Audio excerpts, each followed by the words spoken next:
Doctor فرحت ہاشمی صاحبہ کے مستند بیانات سننے کے لیے ہمارے چینل قرآنک پلس کو سبسکرائب کریں۔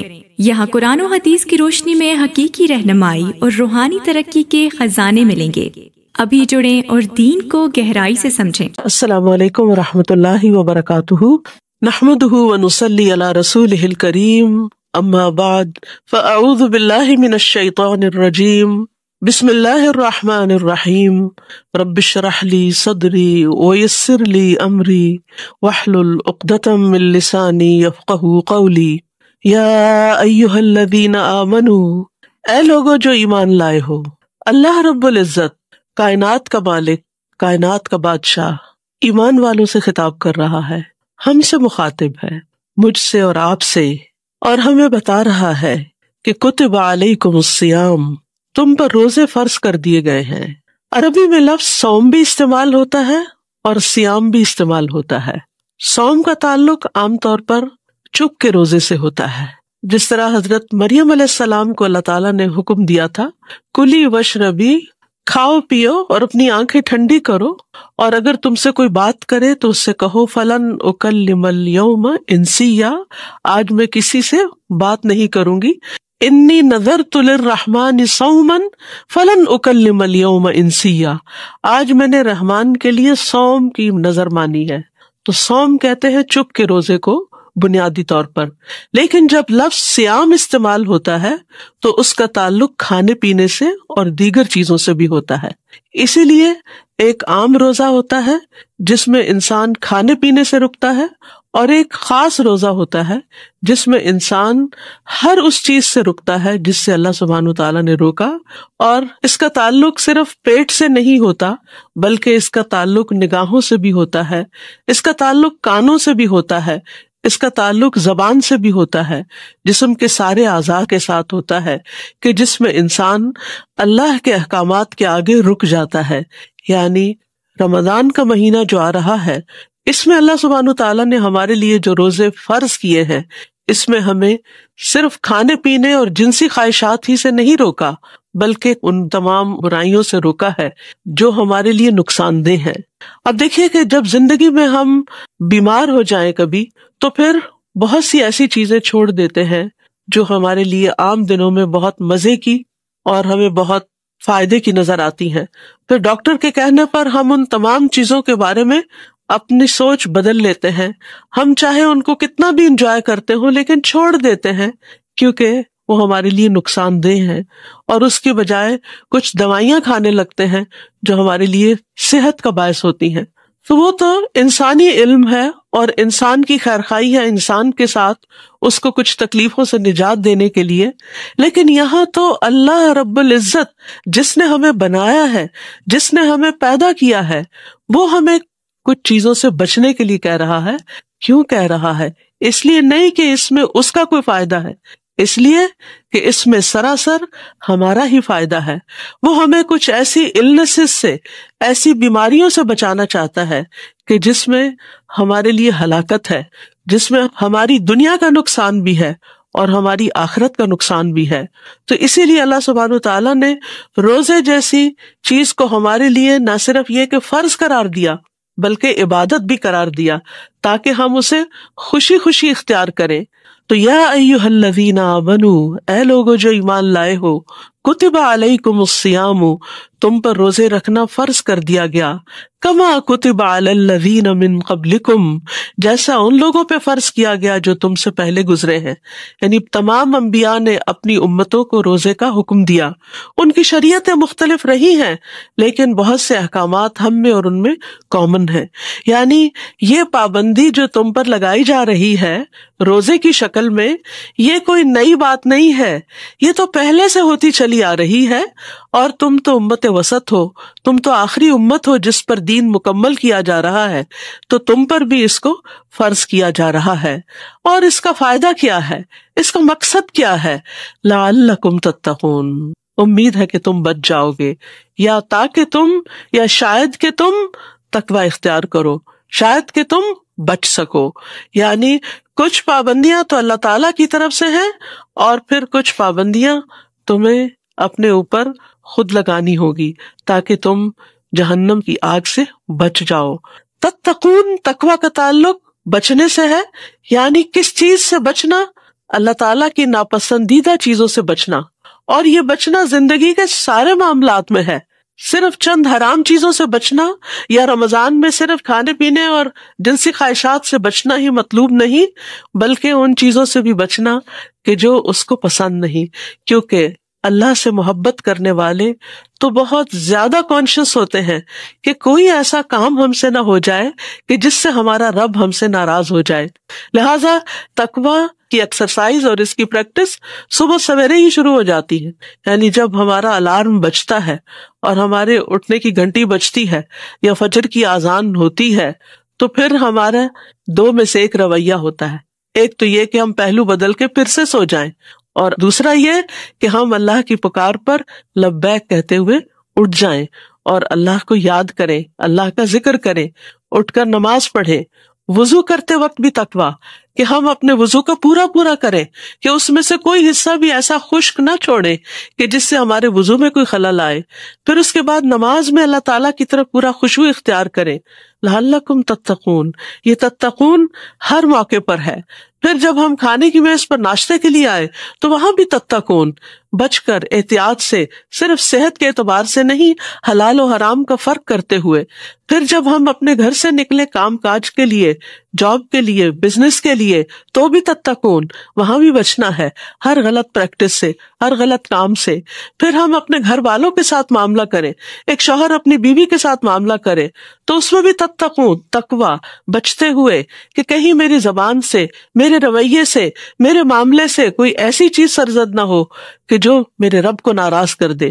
وہ صرف بیوی کو خوش کرنے کے لیے اچھے بول نہیں بولے گا، وہ اپنے رب کو راضی کرنے کے لیے اچھے بول بولے گا۔ اینڈ وائس ورسا، بیوی اپنے شوہر کے ساتھ اس لیے اچھا معاملہ نہیں کرے گی کیونکہ شوہر اس کا بہت اچھا ہے، نہیں، وہ اس لیے کرے گی کہ یہ اس کے رب کا حکم ہے، یہ اس کے رب نے اس سے کہا ہے، اور وہاں بھی وہ اللہ سے ڈرتے ہوئے، اللہ کی ناراضگی سے بچتے ہوئے اچھے کام کرے گا۔ پھر اپنے ورک پلیس پر وہ اپنی نگاہوں کی حفاظت کرے گا کہ جن چیزوں سے مجھے دیکھنے سے اللہ نے روکا ہے مجھے ان کو نہیں دیکھنا۔ وہ اپنی اسکرین کا استعمال کرتے ہوئے، سیل فون اٹھاتے ہوئے، وہ کوئی کال اٹینڈ کرتے ہوئے، وہ کسی سے بزنس ڈیل کرتے ہوئے ہر جگہ تقویٰ کا لحاظ رکھے گا۔ تو قرآن مجید میں جتنی کثرت کے ساتھ، جتنا زیادہ تقویٰ کے لفظ کی ریپیٹیشن ہے شاید ہی کوئی اور لفظ ہو، کیونکہ یہی ہماری ہدایت کا ذریعہ ہے، یہی ہماری کامیابی کا ذریعہ ہے، اسی سے ہمارے لیے دنیا میں کامیابی ہے۔ ظاہر ہے کہ جو شخص بہت کانشیس ہوتا ہے، پھونک پھونک کے قدم رکھ رہا ہوتا ہے زندگی کے معاملات میں اللہ کی ناراضگی سے بچتے ہوئے، تو وہی آخرت میں بھی کامیاب ہوگا۔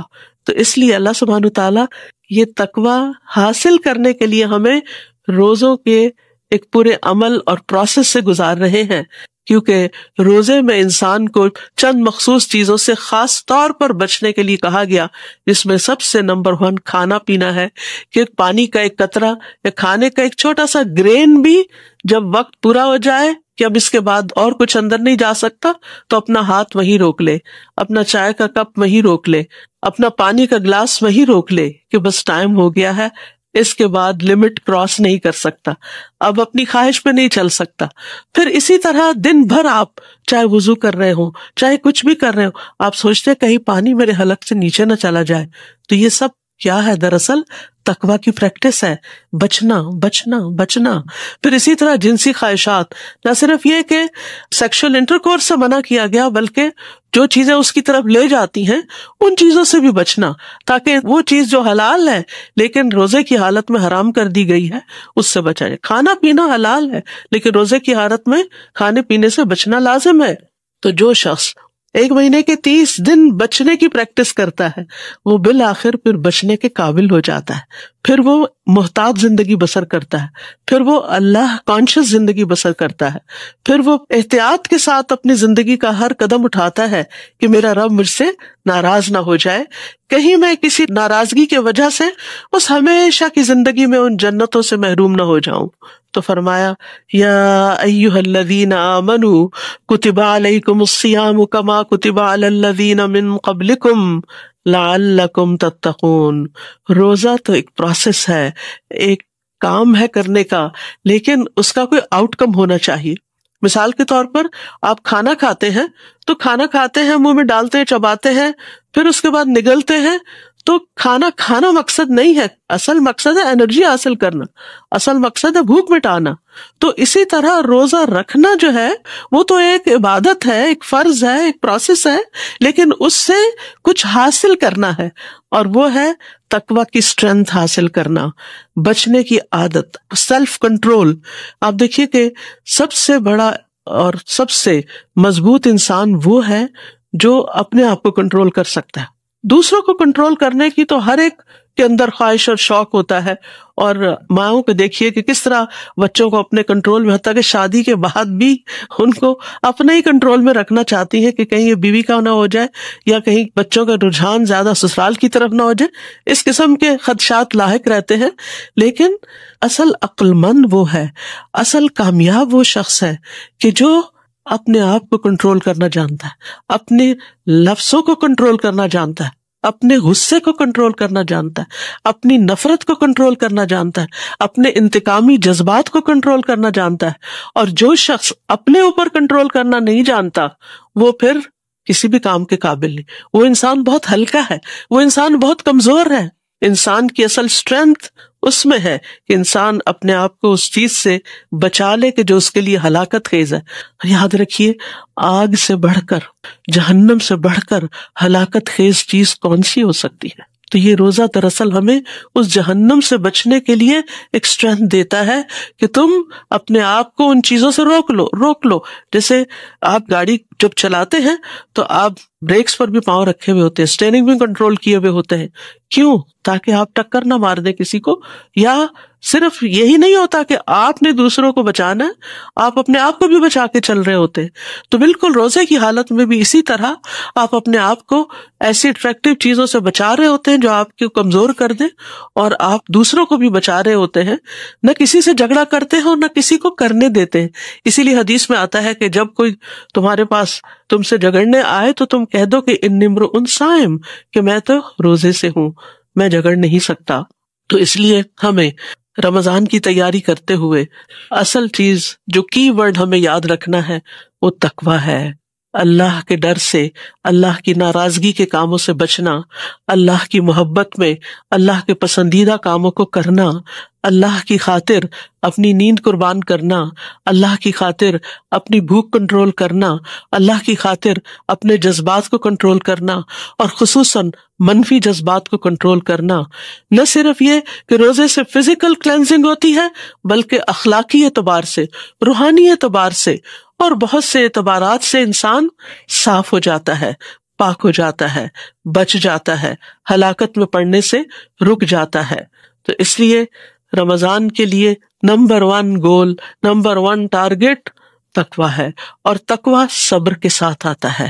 اسی لیے قرآن مجید میں آتا ہے اِنَّهُ مَن يَتَّقِ وَيَصْبِرْ فَإِنَّ اللَّهَ لَا يُضِيعُ أَجْرَ الْمُحْسِنِينَ، کہ جو تقویٰ اختیار کرتا ہے اور جو صبر کرتا ہے تو یقیناً اللہ محسنین کا اجر ضائع نہیں کرتا، نیکوکاروں کا اجر اللہ ضائع نہیں کرتا. تو جتنا بھی آپ اس میں صبر کریں گے، کیونکہ آپ بچ نہیں سکتے نا اس وقت تک جب تک آپ کے اندر صبر نہ ہو. اسی لیے رمضان کو شہر الصبر بھی کہا گیا کہ یہ صبر کا مہینہ ہے. یعنی کوئی شخص آپ کو پرووک کر رہا ہے، کوئی شخص آپ پر ایسی بات کر رہا ہے کہ جس سے آپ ہرٹ ہو رہے ہیں، تو اب آپ کو جواب دینے سے کیا چیز روک رہی ہے کہ میں روزے سے ہوں، میں روزے سے ہوں. تو یہ وہی کر سکتا ہے جس کے اندر صبر ہوگا. تو روزہ ہمیں صبر بھی سکھاتا ہے. پھر آپ دیکھیے کہ انسان کی نیچر میں ہے یہ بات کہ وہ اپنے اوپر پابندیاں برداشت نہیں کرتا، اور اس کو ایک عرصے تک اپنے آپ کو ایک پابندی میں رکھنا مشکل کام لگتا ہے. تو اسی لیے اللہ سبحانہ وتعالیٰ فرماتے ہیں ایام معدودات، گنتی کے چند دن ہیں، گنے چنے چند دن ہیں. تو انسان کی نیچر میں یہ چیز ہے کہ وہ پابندی برداشت نہیں کرتا، اور پابندی سے اس کو گھٹن ہونے لگتی ہے، اسے گھٹن ہونے لگتی ہے کہ کب میں اس سے باہر نکلوں گا. آپ دیکھیں ویسے آپ چلتے پھرتے رہیں، آتے جاتے رہیں، کچھ نہیں ہوتا، لیکن جب آپ گاڑی میں بیٹھ جاتے ہیں تو پھر آپ کا کیا دل ہوتا ہے کہ کب باہر نکلیں گے. آپ لفٹ پہ سوار ہوتے ہیں تو آپ کو کیا ہوتا ہے کب دروازہ کھلے گا, کب باہر نکلیں گے. تو یہ انسان کی نیچر ہے کہ اس کو تنگی اور گھٹن اور پابندی اور ریسٹرکشن یہ چیزیں پسند نہیں ہوتی. بہرحال 30 دن کے اس پابندیوں کے پروسیس سے گزرنے کے بعد وہ کافی حد تک پھر اس پریزن سے دل لگا چکا ہوتا ہے, اس کو عادت ہو چکی ہوتی ہے, لیکن آغاز میں مشکل لگ رہا ہوتا ہے.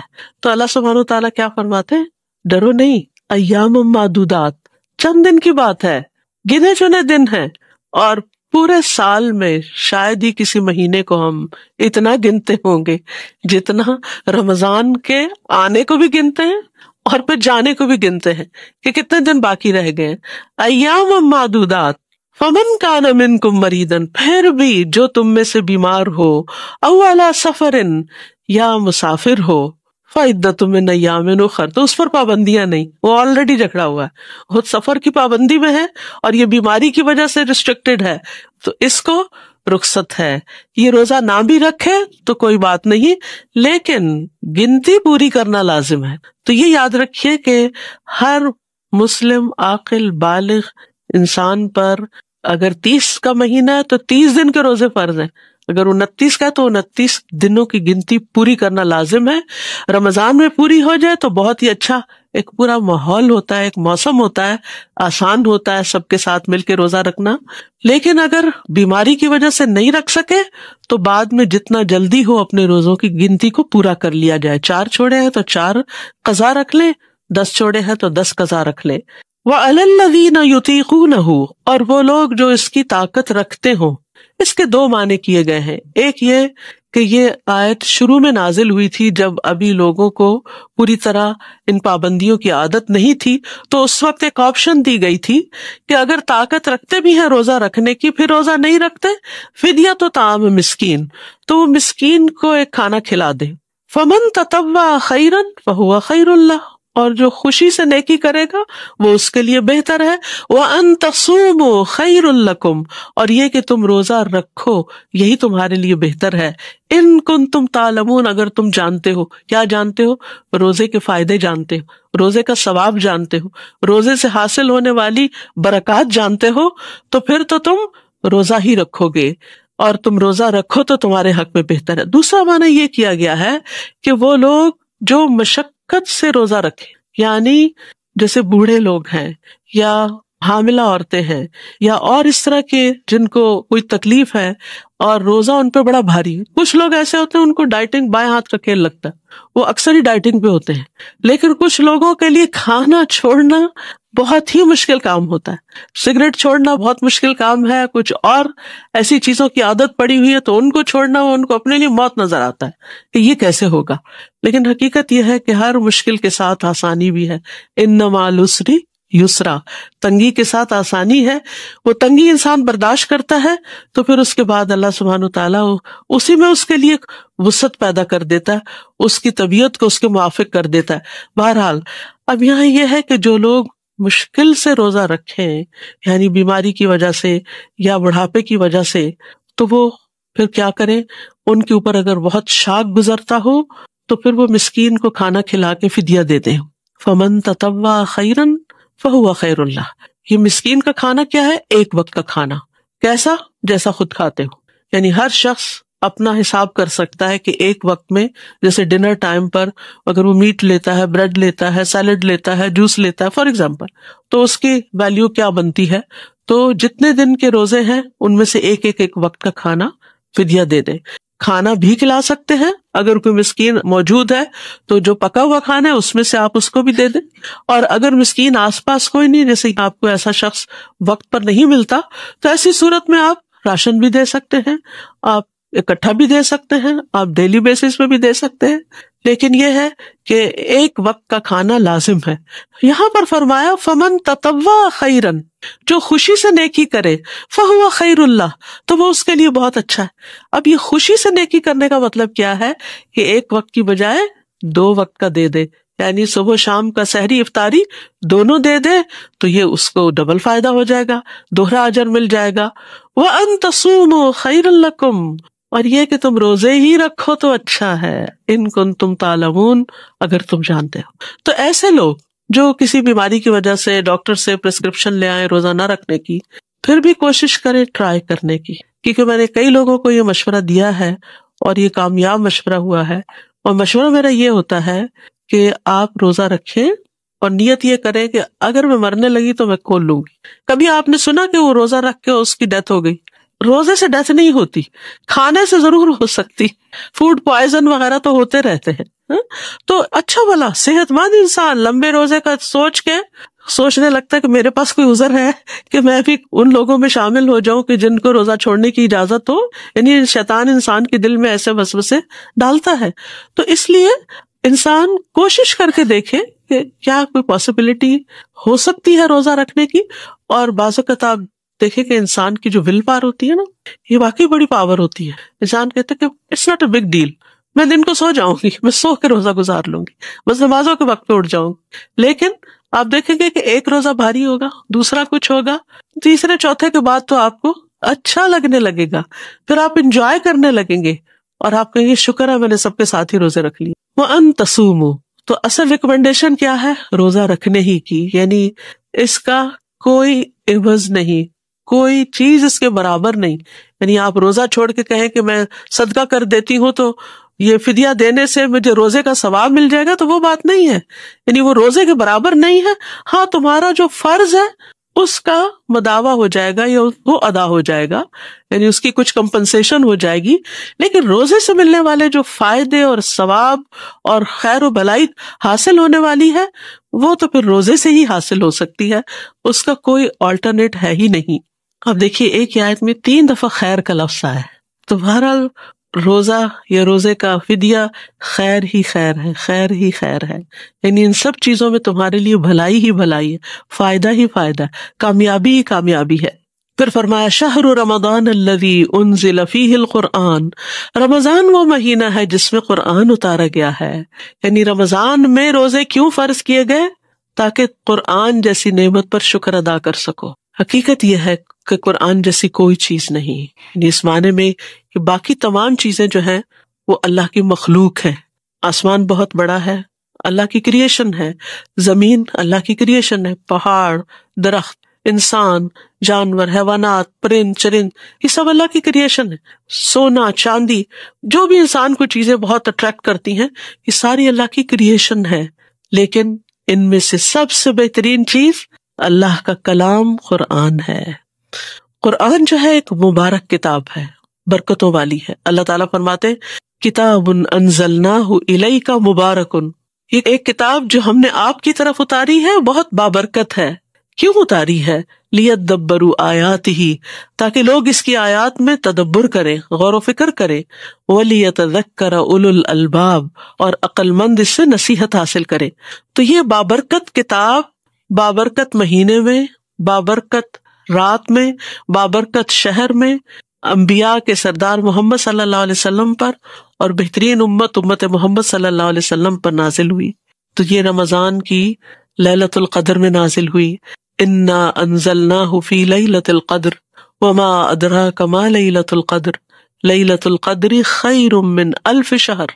لیلۃ القدر میں جو نازل ہوئی، تمہیں کیا پتا کہ وہ لیلۃ القدر کیا ہے؟ وہ 1000 مہینوں سے زیادہ بہتر ہے۔ تو جس قرآن کے نزول کی وجہ سے ایک رات کو اتنا بڑا مقام ملا، اس مہینے کو مہینوں کا سردار قرار دیا گیا اس قرآن کی وجہ سے، سوچے پر اس قرآن کی عظمت کیا ہوگی، اس قرآن کی فضیلت کیا ہوگی، اس قرآن کی برکت کیا ہوگی، اس قرآن کے ساتھ ملنے والی رحمتیں کیا ہوں گی۔ تو اس لیے ہم سب کو اس بارے میں سوچنا چاہیے کہ ہم اس رمضان میں قرآن کے ساتھ کیسا تعلق قائم کر سکتے ہیں۔ شہر رمضان الذی انزل فیہ القرآن، تو اگر رمضان میں قرآن نازل ہوا ہے تو رمضان میں ہی یہ قرآن دلوں پہ نازل ہوتا ہے۔ عام دنوں میں بھی آپ قرآن سے بھرپور فائدہ اٹھاتے ہیں، لیکن جو فائدہ رمضان میں قرآن کے ساتھ ملتا ہے وہ عام دنوں میں آپ محسوس نہیں کرتے۔ اس لیے رمضان میں قرآن کے ساتھ زیادہ سے زیادہ تعلق قائم کرنے کی ضرورت ہے۔ تراویح میں، قیام اللیل میں، دن میں اس کا ناظرہ تلاوت کر کے، اس کو سمجھ کر پڑھ کے، کیونکہ باقی سب بھی فائدے کی چیز ہے، لیکن اصل میں قرآن کا فائدہ اس وقت ہوتا ہے جب انسان اس کو سمجھتا ہے، جب انسان کو پتہ چلتا ہے کہ اس کے اندر کیسے کیسے ہیرے جواہرات ہیں، میری زندگی کے کیسے کیسے مسائل کا حل ہے، کیسی کیسی برکتیں اور کیسی کیسی رحمتیں اللہ نے اس کے ذریعے بندوں کو عطا کی ہیں۔ تو اس لیے بہت ضروری ہے کہ ہم رمضان کے مہینے میں قرآن سے بھرپور فائدہ اٹھائیں، کیونکہ یہاں پر آپ دیکھیے کہ قرآن کیوں اتارا گیا، مقصد بتا دیا گیا، ہدی للناس، یہ تمام انسانوں کی ہدایت کے لیے آیا ہے۔ اور کسی بھی چیز سے گائیڈنس کب لی جاتی ہے؟ اب مثال کے طور پر آپ کی اگر گاڑی میں اچھے سے اچھا جی پی ایس ہے، اچھے سے اچھا آپ کو میپ پلان ہے، لیکن اگر آپ اس کو آن نہیں کرتے، اور اگر آن بھی کر دیتے ہیں اس کے ساتھ وائس نہیں آن کرتے، تو پھر کیا ہوتا ہے؟ آپ بعض اوقات صرف نقشہ دیکھ کے بھی نہیں پہنچتے، آپ کو جب وہ بتاتی رہتی ہے، مسلسل انسٹرکشن ملتی رہتی ہے، ٹرن رائٹ ٹرن لیفٹ، اتنے 100 میٹر پہ اتنے کرے، یہ کرے وہ کرے، تو پھر آپ کو کتنی آسانی ہو جاتی ہے، پھر آپ صحیح منزل پہ پہنچ جاتے ہیں۔ ورنہ بعض اوقات نقشہ بھی سامنے رکھا ہوتا ہے، سنتے نہیں، سمجھتے نہیں، تو ایک موڑ غلط کاٹ کے کہیں سے کہیں پہنچ جاتے، بھٹکتے پھرتے۔ اور آپ کو پتا ہے کہ بھٹکنا کتنا تکلیف دہ ہوتا ہے۔ ہو سکتا ہے آپ میں سے کوئی یہاں آتے ہوئے رستہ بھٹکا ہو اور اس کا وقت ضرورت سے زائد لگ گیا ہو، تو انسان کو کتنی تکلیف ہوتی ہے۔ تو اس زندگی میں بھی ہر انسان کے ذہن میں بے پناہ سوالات ہوتے ہیں، کنفیوژن ہوتی ہیں۔ اپنی زندگی کے بارے میں انسان کہتا ہے میرے ساتھ ایسا کیوں ہو گیا، یہ ایسا کیوں ہے، یہ ویسا کیوں ہے، میرے ساتھ یہ مسائل کیوں پیش آ رہے ہیں، میرے ہی بچے ایسے کیوں ہیں، میرا ہی ہسبینڈ ایسا کیوں ہے، یہ کیوں ہو رہا ہے۔ ان سارے سوالات کے جواب آپ کے پیدا کرنے والے کے سوا آپ کو کون دے سکتا ہے؟ وہ صرف آپ کا رب ہی آپ کو بتا سکتا ہے۔ آپ انسانوں کے پاس کاؤنسلنگ کے لیے جاتے ہیں، ایک کے پاس جاتے ہیں وہ آپ کو ایک مشورہ دیتا ہے، دوسرے کے پاس جاتے ہیں وہ آپ کو کوئی اور دیتا ہے، دوست سے بات کرتے ہیں وہ کوئی اور ہی کہانی بتاتی، اماں سے بات کرتے ہیں وہ کوئی اور نصیحت کرتی۔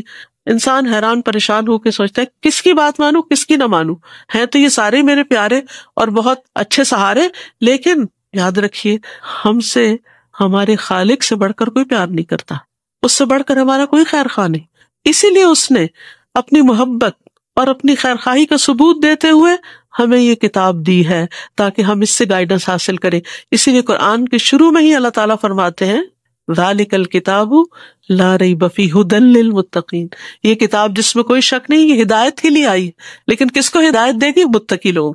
اب آپ دیکھیے کہ رمضان اور تقویٰ اور ہدایت اور تقویٰ، روزے سے آپ کو کیا ملے گا؟ تقویٰ ملے گا، اور پھر قرآن سے آپ کو گائیڈنس ملے گی، اور یہ گائیڈنس آپ کو رمضان میں زیادہ ملے گی جب آپ تقویٰ کی حالت میں ہوں گے یا تقویٰ اٹین کر رہے ہوں گے۔ تو یہاں پر اللہ تعالیٰ فرماتے ہیں ھدی للناس وبینات من الھدی والفرقان، اور اس میں کلیئر پروفس ہیں، واضح دلائل ہیں، یعنی ایسا نہیں کہ صرف ایک مبہم سی کوئی گائیڈ لائن دی جا رہی ہے، اس سے پورے دلائل کے ساتھ آپ کو بات سمجھائی جائے گی کہ ہدایت کس کو کہتے ہیں اور کس معاملے میں انسان کو کیا رویہ اختیار کرنا چاہیے۔ اور فرقان فرق کرنے سے ہے، یعنی جس میں انسان اچھے اور برے، حلال اور حرام، جائز اور ناجائز، صحیح اور غلط میں تمیز کر سکتا ہے، یعنی فرق کر سکتا ہے، انسان کو واضح طور پر پتہ چل جاتا ہے۔ یہ قرآن ایک نور ہے، ایک روشنی ہے کہ جس سے آپ کو پتہ چلتا ہے کہ آپ کو کیا کرنا چاہیے اور کیا نہیں کرنا چاہیے، کیا چیز آپ کے فائدے کی ہے اور کیا چیز آپ کے لیے نقصان دہ ہے۔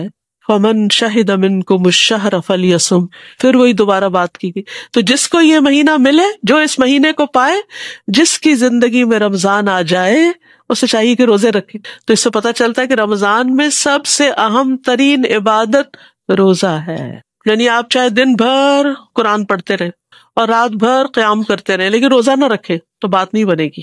قرآن کا فائدہ، دعا کا فائدہ، صدقہ خیرات کا فائدہ، ہر چیز کا فائدہ روزے کے ساتھ ہے۔ اسی لیے پھر تکرار سے تاکیدی حکم دیا جا رہا ہے کہ فمن شہد منکم الشہر۔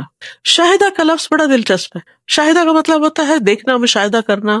تو آپ دیکھیے کہ رمضان کا چاند دیکھنا چاہیے، اس کے لیے کوشش کرنی چاہیے، بادل ہو تو اور بات ہے، ورنہ اہتمام کرنا چاہیے، اور چاند دیکھ کر روزہ رکھنا چاہیے، اور جب چاند نظر آ جائے تو پھر دعا بھی پڑھنی چاہیے۔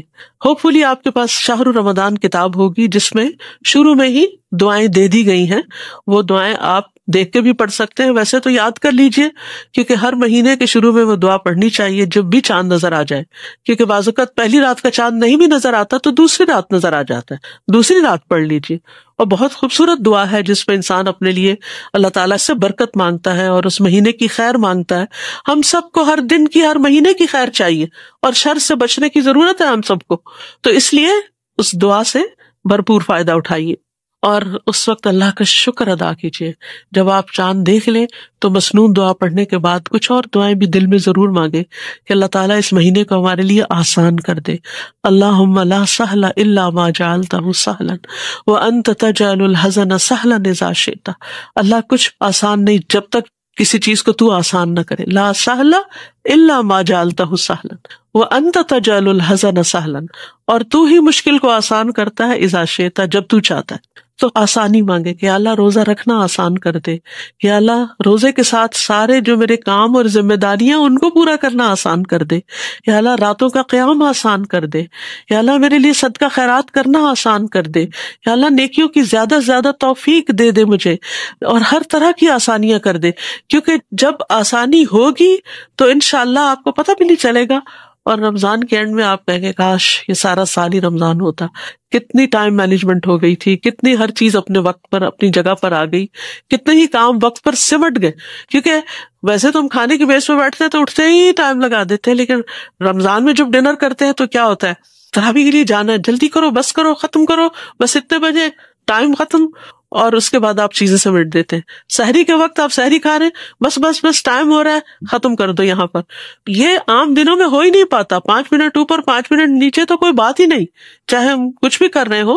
اور جو خواتین ماشاءاللہ آرام سے گھروں میں رہتی ہیں ان کے تو ویسے ہی پھر موج ہوتی ہے، جتنا چاہیں ٹائم لمبا کر لیں، ایک چائے کا کپ چاہے آدھے گھنٹے میں پیئیں، اور وہ ختم ہو تو ایک اور بنا کے پینا شروع کر دیں۔ اپنی آزادی ہے، اپنی دنیا ہے، جو چاہے کریں۔ تو رمضان میں یہ ساری چونکہ ہماری اپنی ہی عادتیں کنٹرول ہو جاتی ہیں تو بہت سارا وقت بچ جاتا ہے، اس میں بہت ساری نیکیاں کمانے کا موقع مل جاتا ہے، اس میں بہت کچھ سیکھنے کا وقت مل جاتا ہے، عبادت کا وقت مل جاتا ہے، تلاوت کا وقت مل جاتا ہے۔ یعنی عام دنوں سے زیادہ قرآن پڑھتے ہیں، عام دنوں سے زیادہ دعائیں کرتے ہیں، عام دنوں سے زیادہ صدقہ خیرات کرتے ہیں، عام دنوں سے زیادہ دوسروں کو کھانا کھلاتے ہیں، تو عام دنوں سے زیادہ اچھے کام کر رہے ہوتے ہیں، تو برکتیں ہی برکتیں ہو جاتی ہیں اپنی بس کچھ ایسی عادتوں کو کنٹرول کر کے۔ تو یہ اللہ تعالیٰ کی بہت بڑی رحمت ہے۔ پھر فرمایا وَمَنْ كَانَ مَرِيدًا أَوْ عَلَى سَفَرٍ فَعِدَّةٌ مِّنْ أَيَّامٍ أُخَرَ، جو بیمار ہو یا سفر پر ہو تو دوسرے دنوں سے گنتی پوری کر لے، دوبارہ وہی حکم ہے۔ پھر فرمایا يُرِيدُ اللَّهُ بِكُمُ الْيُسْرَ وَلَا يُرِيدُ بِكُمُ الْعُسْرَ۔ کتنا پیارا ہے ہمارا رب، اللہ تمہارے لیے آسانی چاہتا ہے، مشکل نہیں چاہتا۔ یعنی وہ بیمار کو اور مسافر کو روزے کی پابندی ڈال کے مشقت میں نہیں ڈالنا چاہتا۔ اللہ تعالیٰ چاہتا اللہ تو اللہ ہے، وہ تو ہمارا رب ہے، وہ ہمارا مالک ہے، اسی کی طرف ہم نے جانا ہے، وہ جو چاہے ہمیں حکم دے سکتا ہے، ہمارے پاس جو کچھ ہے سب اسی کا تو ہے۔ اب مثال کے طور پر آپ کسی گھر کے مالک ہوتے ہیں، اس میں کسی کرایہ دار کو رکھتے ہیں، تو اس کے بعد یہ ہے کہ جو بھی کانٹریکٹ ہوتا ہے اس کے مطابق جب چاہیں آپ اس کو پھر ختم کر لیتے ہیں، کیونکہ آپ کا گھر ہے نا، آپ مالک ہیں، آپ نہیں رکھنا چاہتے کسی کو، آپ کچھ تبدیلی کرنا چاہتے ہیں اس میں۔ تو بہت سی چیزیں جس کا انسان مالک ہوتا ہے یا جس حد تک مالک ہوتا ہے اس میں اس کے اختیارات ہوتے ہیں۔ تو اللہ تو ایبسولوٹ مالک ہے، اس کے تو پورے اختیارات ہیں، وہ چاہتا تو ہر چیز میں ہمیں پابندی میں ڈال دیتا، مشقت میں ڈال دیتا، لیکن اس نے ہمارے لیے آسانی کی ہے۔ یرید اللہ بکم الیسر، کہ دوسرے دنوں سے گنتی پوری کرنے کا کہا ہے، اور اس میں بھی پابندی نہیں لگائی کہ شوال میں ہی پورا کرنا ہے، یہ بھی نہیں کہا کہ اگلے 6 مہینے میں پورا کرنا ہے، نہیں، اگلے شعبان تک جب بھی پورا کر لو۔ حضرت عائشہ کہتی ہیں اپنے بارے میں کہ میں رسول اللہ صلی اللہ علیہ وسلم کے ساتھ مشغولیت کی وجہ سے اپنے قضا روزے شعبان میں ہی پورے کر پاتی تھی۔ تو بہت سے لوگوں کا یہی حال ہوتا ہے کہ وہ اگلے رمضان سے پہلے اپنی قضا پوری کر رہے ہوتے ہیں۔ تو یہ بھی اللہ سبحانہ وتعالیٰ کا ایک فضل ہے کہ اس نے ہمارے لیے بہت سی آسانیاں بھی رکھی، یعنی فرض کی ادائیگی کی بھی ذمہ داری دی اور آسانیاں بھی رکھی۔ وَلِتُكْمِلُوا الْعِدَّةَ، تاکہ تم گنتی پوری کرنا، یہاں گنتی پوری کرنے کی پھر تاکید ہے۔ وَلِتُكَبِّرُوا اللَّهَ عَلَىٰ مَا هَدَاكُمْ، اور تاکہ تم اللہ کی بڑائی بیان کرو اس پر جو اس نے تمہیں ہدایت دی۔ حقیقت یہ ہے کہ اگر ہمیں روزے کے فائدے پتہ چل جائیں تو ہمارے منہ سے سوائے اللہ اکبر کے کچھ نہ نکلے۔ کیسا ہے ہمارا رب کہ جس نے ہمیں یہ سب کچھ عطا کیا. اور پھر رمضان کے اختتام پر جب عید آتی ہے تو زیادہ سے زیادہ کیا پڑھتے ہیں؟ تکبیرات. کیوں تکبیرات؟ اس لیے کہ یہ ہمارا کمال نہیں تھا کہ ہم اپنے آپ پہ اتنا کنٹرول کر سکتے. یعنی آپ دیکھیے کہ آپ ڈائٹنگ بھی کرتے ہیں، کہیں نہ کہیں چیٹنگ کر جاتے ہیں، لیکن روزہ ایسی چیز ہے کہ جس میں آپ کہیں چیٹ نہیں کرتے. تو یہ اصل میں اللہ کی توفیق سے ہوا ہے، یہ ہمارا کمال نہیں ہے اس میں کوئی. تو اس لیے ہمیں اس کی بڑائی بیان کرنی چاہیے. اور اس لیے بھی کہ کوئی شخص 30 روزے رکھ کر پورے قیام کر کے اور ساری نیکیاں کر کے کسی غرور میں مبتلا نہ ہو جائے، اپنے آپ کو بڑی چیز نہ سمجھنے لگے کہ میں تو اب دوسروں کے مقابلے میں بہت نیک ہو چکا ہوں اور دوسرے نعوذ باللہ کمتر ہیں جنہوں نے روزے کسی بیماری کی وجہ سے یا عذر کی وجہ سے نہیں رکھے، یا اتنا قیام نہیں کر سکے، یا اتنی نیکیاں نہیں کر سکے. ہمیں توفیق ہو گئی، ہمیں تو اعتکاف کی بھی توفیق ہو گئی اور عمرے پہ جانے کی بھی ہو گئی اور فلاں بھی نیکی کر لی، فلاں بھی. ان سب نیکیوں کو کرنے کے بعد اس کثرت سے تکبیرات شروع ہو جاتی ہیں کہ اللہ اکبر لا الہ الا اللہ واللہ اکبر وللہ الحمد. یہ ساری تعریف تو اللہ ہی کے لیے ہے. کیوں؟ اس لیے کہ الا ما ہداکم، اس پر جو اس نے تمہاری رہنمائی کی، اس نے تمہیں ہدایت دی، اس نے تمہیں اس طرف متوجہ کیا کہ تم اپنے دنیا اور آخرت کو رمضان میں کس طرح سنوار سکتے ہو، روزہ اور قرآن کے ذریعے. وَلَعَلَّكُمْ تَشْكُرُونَ، اور تاکہ تم شکر ادا کرو. یعنی نیکی کی توفیق پر بھی شکر، قرآن کے نزول پر بھی شکر، ہدایت کے ملنے پر بھی شکر، اور پھر ہر لمحے بھوک پیاس کاٹ کر بھی نعمتوں پر شکر. کیونکہ جب ہم بھوک پیاس کاٹتے ہیں نا تو پھر ہمیں ان لوگوں کا ضرور خیال آتا ہے جن کے پاس 2 وقت کا کھانا نہیں ہوتا. دنیا میں آپ دیکھیے بے شمار لوگ پاورٹی لائن سے بلو، کتنے سارے لوگ ہیں جن کو 2 وقت کا کھانا نہیں ملتا. تو جب رمضان میں انسان بھوک اور پیاس کی شدت سے گزرتا ہے، اور خصوصاً گھر کے اندر بیٹھ کے یا اندر آفیسز میں ورک کرتے ہوئے، تو وہ بھوک اور پیاس نہیں لگتی. کتنے ہی لوگ ہیں جو سڑکوں پہ مزدوری کر رہے ہوتے ہیں اور مشکل کام کر رہے ہوتے ہیں اور سخت مشقت میں روزہ رکھے ہوئے ہوتے ہیں. آپ نے کبھی مشاہدہ کیا ہوگا جن لوگوں کا گاؤں وغیرہ سے تعلق ہے کہ جہاں پر نہ ایئر کنڈیشنرز ہوتے ہیں، بعض اوقات بجلی نہیں ہوتی، بعض اوقات پنکھا ہی نہیں ہوتا، اور بعض اوقات ٹھنڈی چھاؤں بھی نہیں ہوتی کیونکہ اتنی لو چل رہی ہوتی ہے کہ انسان کے لیے واقعی روزہ رکھنا مشکل ہوتا ہے. ہماری نانی بتایا کرتی تھی کہ اس وقت ظاہر اتنی بجلی اور اتنے انتظامات نہیں ہوتے، تو کہتی تھی کہ ہم مل کے باریک دوپٹے پانی میں بھگو کر اپنے اوپر ڈالا کرتے تھے تاکہ روزے کی شدت کم ہو جائے ہم سے.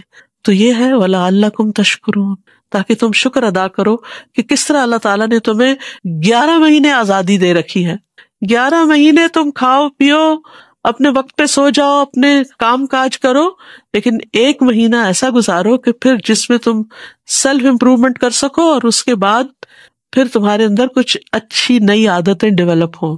اور وہ اچھی عادتیں صرف اس کے اندر ڈیولپ ہوتی ہیں جس کے اندر سیلف کنٹرول ہوتا ہے. جو شخص اپنے اوپر کنٹرول نہیں رکھ سکتا، اپنی زبان پہ نہیں رکھ سکتا، اپنے تھاٹس کو کنٹرول نہیں کر سکتا، اپنی نگاہوں کو کنٹرول نہیں کر سکتا، اپنی بری عادتوں کو کنٹرول نہیں کر سکتا، پھر وہ کبھی بھی امپروومنٹ کی طرف نہیں جا سکتا، وہ بہتر انسان نہیں بن سکتا. تو روزہ دراصل ہمیں مشکل میں ڈالنے کے لیے نہیں آیا، روزہ دراصل ہماری زندگی آسان کرنے کے لیے آیا. وقتی طور پہ مشکل ہے، لیکن اگر ہماری عادتیں سنور جاتی ہیں تو ہمارے لیے زندگی میں بہت سی، ہمارے ریلیشن شپ میں آسانیاں ہو جاتی. مثلاً آپ دیکھیے، ہم میں سے کون ایسا ہوگا جس کا یہ دل نہ چاہتا ہو کہ مجھے تہجد پڑھنے کی عادت ہو جائے. ہر ایک رش کرتا ہے ان لوگوں پر جو تہجد پڑھتے ہیں، اور ہم میں سے ہر ایک یہ چاہتا ہے، چاہے ہم میں سے کوئی کیسا بھی مسلمان ہو نا، لیکن اگر اس سے آپ پوچھیں کہ تمہارا دل چاہتا ہے تہجد پڑھنے، تو کہے گا ہاں میرا دل چاہتا ہے، پر میں کیا کروں، مجھ سے صبح اٹھا نہیں جاتا، میں اٹھنا چاہتا ہوں. تو آپ دیکھیے 30 دن جو صبح اٹھتا ہے نا سحری کے وقت، تو 30 دن کے بعد پھر اس کی اس وقت سونے کی عادت ٹوٹ چکی ہوتی. اگر وہ تھوڑی سی محنت اور کر لے تو رمضان کے بعد بھی اٹھ سکتا ہے.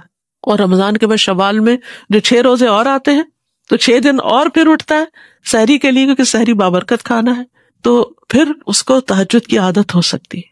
تو بہت سارے لوگ رمضان کی ٹریننگ سے گزر کر اچھی عادتیں اپنے اندر ڈال لیتے ہیں.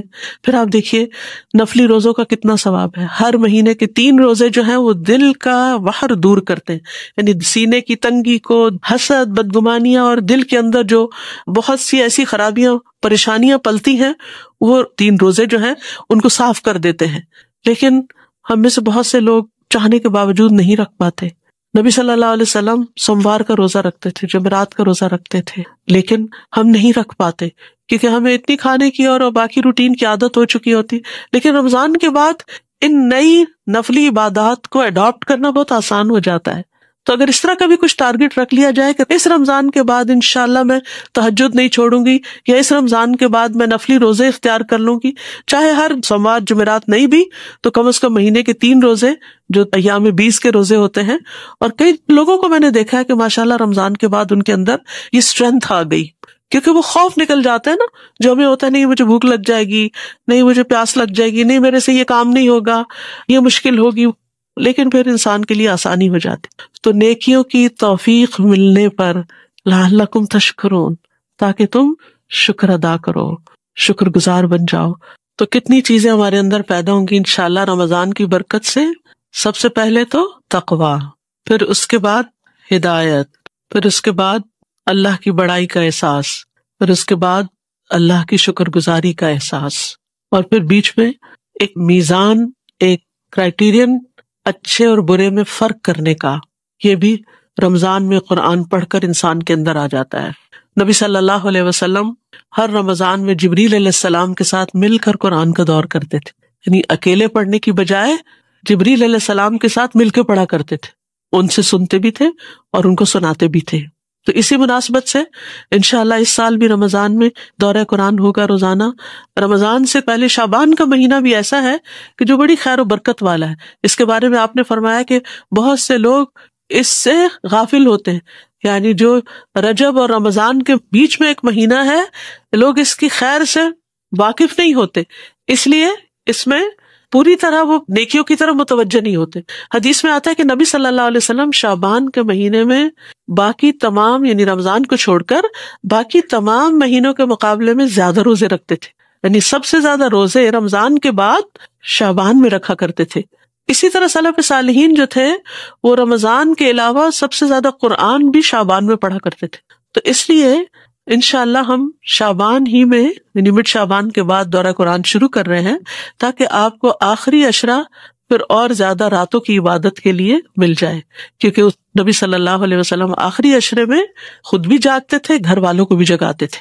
اور بہت سے لوگ اعتکاف بھی کرتے ہیں.